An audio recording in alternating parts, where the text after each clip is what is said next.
So tonight I delved back into the world of Miss Joan Crawford. I have now seen 68 Joan Crawford movies. I am a big fan of Joan Crawford.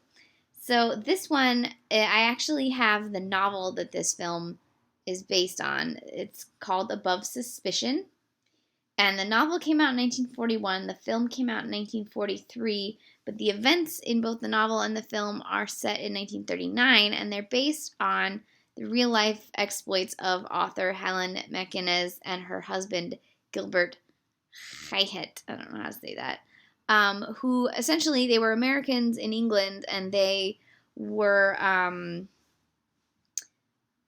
recruited by the Foreign Office to spy while they were on their honeymoon in continental Europe in order to get information about a weapon that the British government was trying to find a way to fight against. It was like a new thing that was killing their submarines or something. So the movie is like part like spy intrigue and part like romantic comedy honeymoon shenanigans romp. It's pretty good, except towards the end where Joan Crawford just sort of disappears, and I'm just like, no, I want Joan Crawford in my Joan Crawford movie. As much as I like Fred MacMurray, I want Joan Crawford.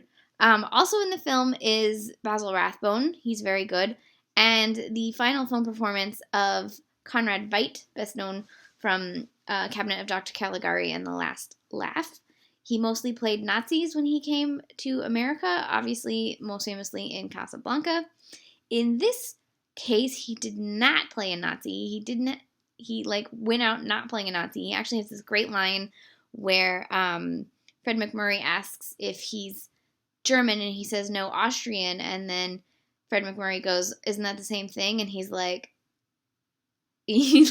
flipping in the bird with his eyes, and then he's like, aren't you British? And he's like, no, I'm American. And he's like, isn't that the same thing? And it was like, whoa. Don't call Austrians German. Just, dude, Fred MacMurray, you should know better. So this film kind of goes towards the end. Like I said, Joan Crawford disappears, and I'm just like, I started to get a little bored. But it was interesting in that there was this pro-war propaganda sort of in it where it was like, Nazis are bad, but it also didn't have that like fear of foreigners, and it really, basically, even with the Germans who weren't Nazis, said these are good people.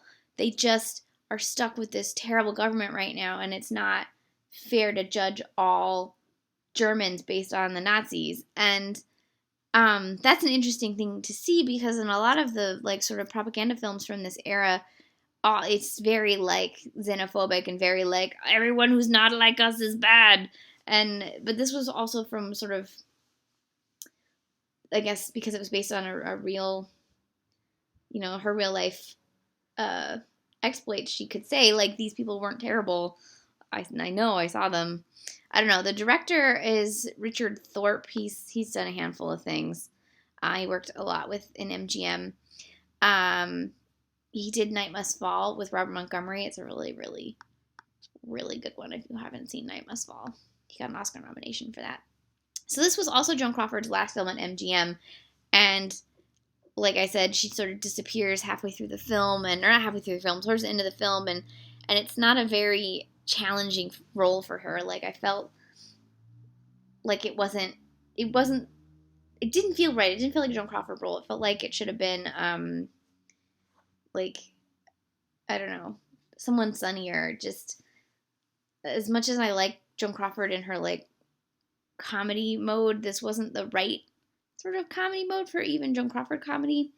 So you kind of see why she, like, finally pieced out with MGM and went over to Warner to try to do some more meaty roles. And the stuff she did for Warner proper, like, those late 40s MGM films Warner films with Joan Crawford are so good. Some of my favorites. But I also really love 50s Joan Crawford. Autumn Leaves is a good movie. And then the ending, so they end up in Italy at the end of this film, and It has one of the things about like these old Hollywood films is a lot of them have these like very zingy like end lines, like nobody's perfect from Some Like It Hot, and sometimes they're really good, like the one in Some Like It Hot, and sometimes they're like this movie where it was just really terrible. I'm not gonna tell you what it was, but it was the stupidest. It was just the stupidest end line ever. Um, Fred MacMurray's charming though. I like him. It's sort of weird seeing him not in Double Indemnity. I guess I've seen several of his films, but for some reason I've seen Double Indemnity so many times that when I see him in not Double Indemnity, I'm always just like, wait, you're supposed to be a schmuck. I just have that Walter Neff performance just so stuck in my mind. I don't know. This is an interesting film. There's definitely like, it'd be fun to do sort of a propaganda 40s film marathon and watch all of these like couples trying to do what they can to fight the war on their own. Marathon. You can get this from Warner Archive. I watched it on TCM.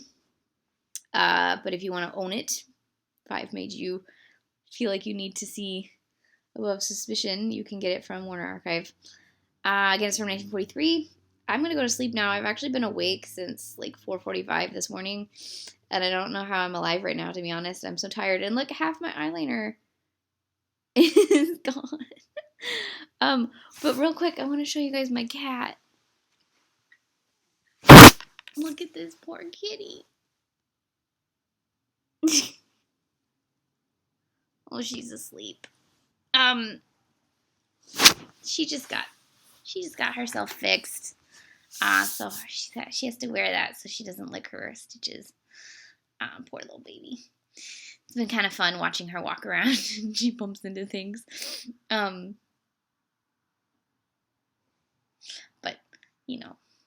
gotta take care of your cats. Okay, now that you've seen my kitty, I'm gonna go to sleep because I'm super tired and I have to find those last Joan Crawford movies. I must find them.